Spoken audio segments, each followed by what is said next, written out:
Bonjour à tous. Aujourd'hui on se retrouve pour la case numéro 16 du calendrier de l'Avent en compagnie de... Du sergent Jean-Baptiste du service photo des EQPA. Aujourd'hui pour cette foire aux questions, je ne vais pas me contenter de les poser, mais je vais aussi y répondre étant donné que cela concerne le service photographie et communication. Alors on attaque tout de suite avec la première question qui est: quel est le matériel photo que vous utilisez au travail? Alors le matériel photo dans l'armée, c'est généralement du Nikon déjà. Et après, en termes d'objectifs, de toute façon ça varie, on a à peu près de tout, ça dépend de ce qu'on doit faire, mais comme nos missions sont variées entre les photos au sol en meeting, des fois des photos en vol, ici pour le quotidien, voilà, on a tout ce qu'il faut. Comment sont intégrés les services photo et communication dans l'équipe de Voltige? Du coup, la mission prioritaire, c'est la sécurité des vols. Donc, on a intégré en ça, puisque on doit filmer tous les entraînements et tous les vols de démonstration et de compétition de nos pilotes.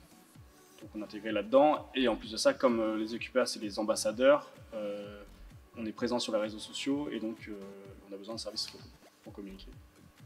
Et du coup, ça se rejoint aussi avec le service communication, étant donné que nous, on va plutôt s'occuper de toute la partie rayonnement. Donc les réseaux sociaux, où là, ça se rejoint avec le service photo, ils nous fournissent le contenu que nous publions, le site internet, les relations presse et aussi les visites lorsque nous sommes sur le site de Salon de Provence. Est-ce que vous participez aux meetings? Oui, peu, mais on participe à certains meetings.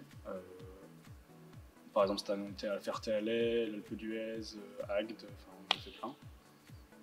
Et pour le service communication, oui, on participe aussi aux meetings, on part avec eux et ça nous donne du contenu pour les réseaux sociaux, pour pouvoir aussi échanger avec le public, qui est aussi une de nos missions en tant qu'ambassadeur.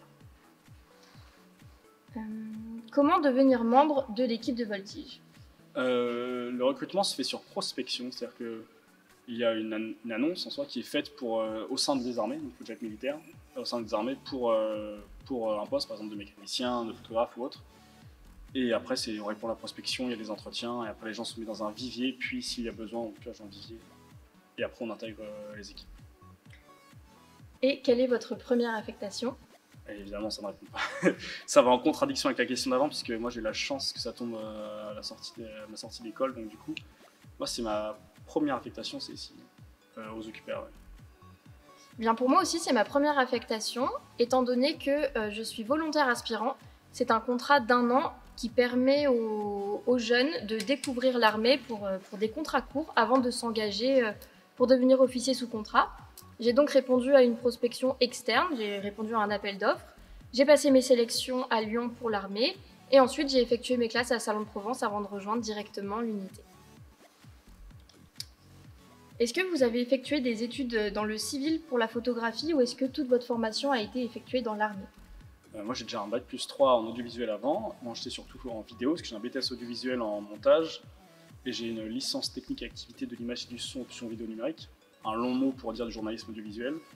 Et donc moi j'avais ça en amont, mais sinon comme on est sous-officier, ça recrute à partir du bac et donc il y a des gens qui viennent juste avec un bac et qui sont formés par l'armée. De toute façon l'armée nous forme au métier de l'image, on a 4 mois de formation.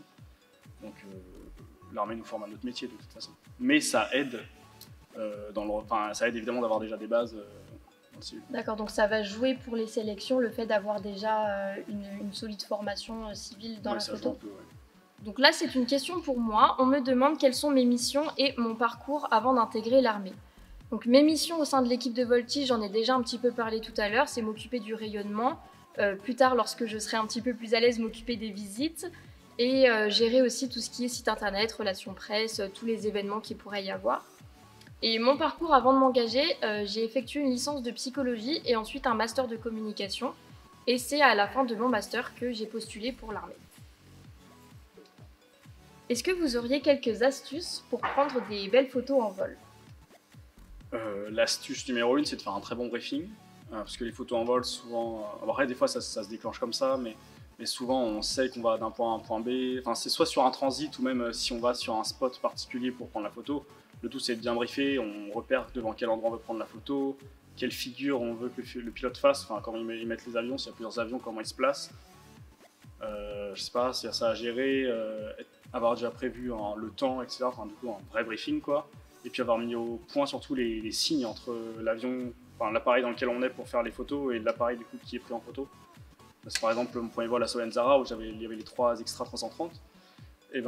c'était moi qui donnais par exemple, je disais le numéro 3, tu montes, etc. Donc là, on avait nos signes qui étaient déjà prévus en avance pour que ça soit transmis dans la patrouille et qu'on puisse prendre des bonnes photos. C'est ça, c'est juste avec un bon briefing, après ça libère l'esprit pour se concentrer juste sur la photo à faire. Donc beaucoup de travail en amont. C'est ça, travail en amont avec les pilotes. Alors j'ai une dernière question qui va nous concerner tous les deux. Est-ce que les services photo et communication sont indépendants ou au contraire indissociables?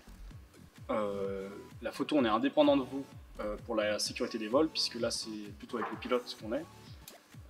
Mais après pour la communication, on est totalement ensemble, puisque c'est du coup le service com qui choisit et qui drive tout ce qui est communication, donc ce qui va apparaître sur le réseau, donc de quelle matière on a besoin, donc de quelle photo, quelle vidéo. Même si nous, des fois, on propose évidemment, mais bon, ça va de concert. Exactement, en fait le processus peut se faire dans les deux sens.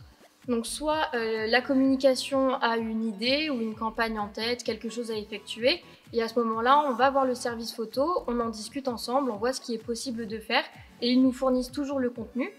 Ou alors, parfois, ça peut être l'inverse, le service photo ou alors un autre membre de l'équipe, ça peut aussi venir de n'importe qui dans l'équipe de Voltige, a une idée, quelque chose qu'il aimerait faire, ou simplement un événement sur lequel il aimerait qu'on communique. Et pareil, on va travailler tous ensemble pour produire de la communication. Merci beaucoup d'avoir répondu aux questions et on se retrouve la semaine prochaine pour la dernière FAQ du mois. À bientôt!